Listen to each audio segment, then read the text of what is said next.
Hey guys, in this video, I will show you how to change the language on Polybuzz. Alright, so let's begin with the video.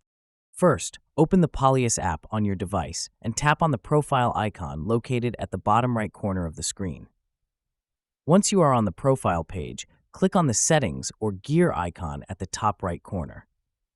On the settings screen, you will immediately see the language option at the top. Simply tap on this option and a new window will appear with a list of available languages. From here, you can choose your preferred language such as Spanish, French, Dutch, Portuguese, or Italian.